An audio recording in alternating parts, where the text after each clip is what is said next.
हरि ओम। श्री गुरु शरणम श्री गुरुचरण कमलेभ्यो नमः। प्रिय सज्जनों, मैं आपको आज एक सुंदर कथा कहने जा रहा हूँ कि लोगों को विषयों में दुर्गंध क्यों आती है। लोगों को अब हर एक को नहीं आती। इसके एक कहानी के माध्यम से मैं बताऊंगा कि अगर आप इस कथा को सुन लोगे ना तो आपका जीवन धन्य हो जाएगा कि विषयों में दुर्गंध क्यों है। अब विषय वासनाएं जो होती हैं तो इनमें दुर्गंध क्यों है, इस कथा को आपको मैं एक दृष्टांत के माध्यम से और समझाने का प्रयास करूंगा। सज्जनों, अच्छी लगे तो मेरे चैनल को सब्सक्राइब जरूर करें और शेयर भी करते रहें साथ साथ में। तो देखिए, दुर्गंध की बात आती है कि विषयों में दुर्गंध है। इस बात को सिद्ध करने के लिए सज्जनों में कथा सुनाता हूँ आपको। कोई भक्त थे। कोई भक्त जो है राजा एक महात्मा की एक पर्ण कुटिया थी, उस पर जाया करते थे। पत्तों की कुटी बना लेते थे। ऋषि मुनि तो जंगलों में रहते थे, आप जानते ही हैं। तो एक राजा थे, वो उनके भक्त थे, वो उनकी कुटिया पे आते जाते रहते थे।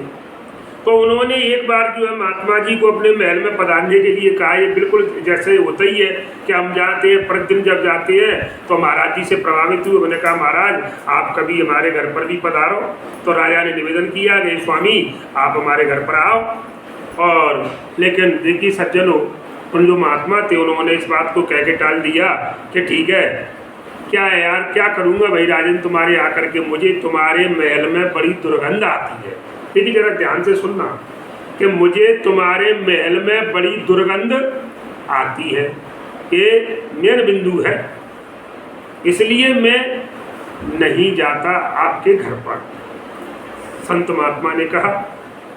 तो इस बात को सुनकर के सज्जनों राजा को बड़ा आश्चर्य हुआ कि उन्होंने मन ही मन सोचा कि मेरे महल में तो कितनी सुंदर बढ़िया सजावट है, इत्र पुलेन इनका मैं छिड़काव करता हूँ, रात और दिन सफाई होती है, तो वहाँ दुर्गंध आने का तो कोई काम ही नहीं है।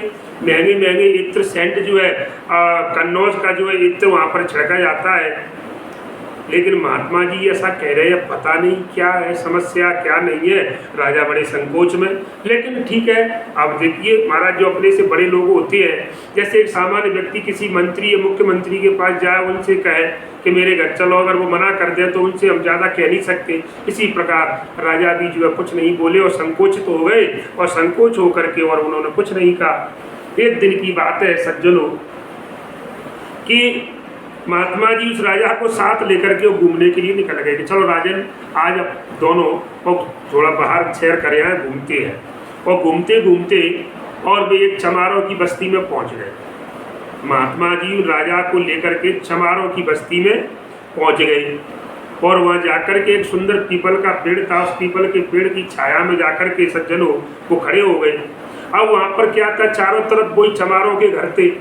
और तो वहाँ चमारों का काम क्या था, चमड़े का काम करना। पशुओं की खाल को खींचते थे, चमड़े को जो है, और कई चमड़ा सूख रहा था, कहीं पर उस ताजे को तैयार किया जा रहा था चमड़े को। तो कहने का मतलब है वहाँ के जितने भी घर थे, हर घर में चमड़े का काम हो रहा था। इसलिए जब सोचिए आप, गीला चमड़ा, सूखा चमड़ा, तो वहाँ पर पशुओं की उस गंदगी से, मलमूत्र की और उस चमड़े में से बदबू इतनी कि चारों तरफ दुर्गंध ही दुर्गंध फैल रही थी। और उधर की हवा चली तो जिधर जे खड़े हुए थे पेड़ के पास में दोनों संत और राजा, तो उनको जो है महाराज पर दुर्गंध के मारे उनकी राजा की नाक फटने लगी। तो राजा बोले, हे महाराज यहाँ से चलिए, यहाँ पर अब मेरा रहना मुश्किल हो रहा है, क्योंकि यहाँ पर इतनी दुर्गंध आ रही है कि मैं रुक नहीं सकता, खड़ा नहीं हो पाता, यहाँ से जल्दी चलिए। तो महात्मा जी बोले उनसे, देखिए क्या तुम्ही को दुर्गंध आ रही है? हे राजन ये बताइए, केवल आपको ही दुर्गंध आ रही है यहाँ पर? अरे देखो यहाँ पर इस बस्ती में, जो चमारों की बस्ती है, यहाँ पर इतने कितने घर हैं, यहाँ पर कितने पुरुष हैं, कितनी स्त्रियाँ हैं, और इनके सोचो एक एक घर में दो दो चार चार इनके बाल बच्चे भी हैं, छोटे छोटे बच्चे हैं, खाना भी खा रहे हैं, लोग भी बैठे हैं खाना खा रहे हो, और वही थाली रखी है वहीं पर अपना काम कर रहे हैं। तो देखिए क्या उनको दुर्गंध नहीं आ रही? सोचो आप कि उनको भी दुर्गंध आनी चाहिए। कोई काम कर रहा है, कोई खा पी रहा है, कोई हंस खेल रहा है, क्या किसी को दुर्गंध तो नहीं आ रही? फिर तुम्हें दुर्गंध क्यों आ रही है? तो राजा ने कहा, प्रभु हे स्वामी, चमड़ा कमाते कमाते माने चमड़े का काम करते करते, चमड़े में रहते रहते इनको अभ्यास हो गया है। इसलिए है महाराज, इनकी नाक ही ऐसी हो गई है कि इनको इसकी जो बदबू है वो खुशबू में परिवर्तित करता, तो इनकी बदबू का इनके ऊपर कोई असर, क्योंकि इनकी नाक को ऐसी आदत पड़ गई है, जैसे जहाँ हम रहते हैं वहीं का हमको रहने का अभ्यास हो जाता है। लेकिन मैं इस बात का अभ्यासी नहीं हूँ, क्योंकि मैं चमड़े में तो रहता नहीं हूँ, तो मेरी नाक तो ऐसी हो नहीं गई। अब देखिए महाराज, इनकी नाक तो ऐसी हो गई है, चमड़े की दुर्गंध आ रही है। अब तो मैं यहाँ पर एक क्षण भी नहीं ठहर सकता। तो तब देखिए सज्जनों, क्या सुंदर बात कही महात्मा जी ने। तब महात्मा जी ने हंस करके कहा कि भाई बस यही हाल इनका है ना, यहाँ पर चमारों की बस्ती में चमड़े की वजह से, तो यही हाल तुम्हारे राजमहल का है। क्योंकि विषय भोगों में रहते रहते तुम्हें उनमें से दुर्गंध नहीं आती।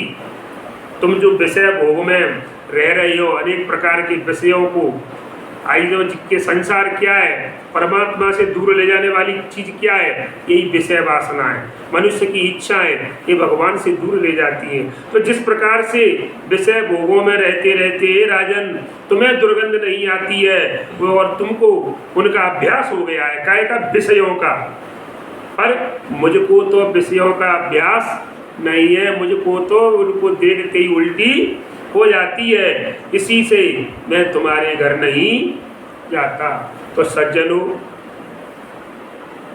संत के मुख से ऐसी बात को सुनकर के राजा समझ गए उस रहस्य को, और हंस करके राजा देखिए महात्मा जी के चरणों में गिरे और उनके धीरे धीरे उनके साथ में वहाँ से चल दिए। तो कहने का मतलब क्या है कि हमें किसी की परिस्थिति को देखकर उसकी मजाक नहीं उड़ानी चाहिए। तो महात्मा जी ने राजा को उन्हीं के हिसाब से और उत्तर दिया। तो कहने का मतलब है कि विषय भी तो खराब होती है, कि जो मनुष्य विषयों में अटका हुआ है, विषय के कारण ही कहती है, विषयों में फंसा हुआ व्यक्ति ही 84 में जाता है, क्योंकि वो विषयी लोभी लालची इन पे भक्ति न होए। कहते हैं कामी क्रोधी लालची इन पे भक्ति न होए, और भक्ति करे कोई सूरमा जात वर्ण कुल खोए। तो देखिए, भक्ति करने के लिए आपको विषयों से हटना पड़ेगा, और ये विषय बड़ी बुरी चीज है। तो इस विषय का माध्यम संत ने राजा को इसका उपदेश दिया। इसी के साथ सज्जनों, जय श्री राम, जय हनुमान।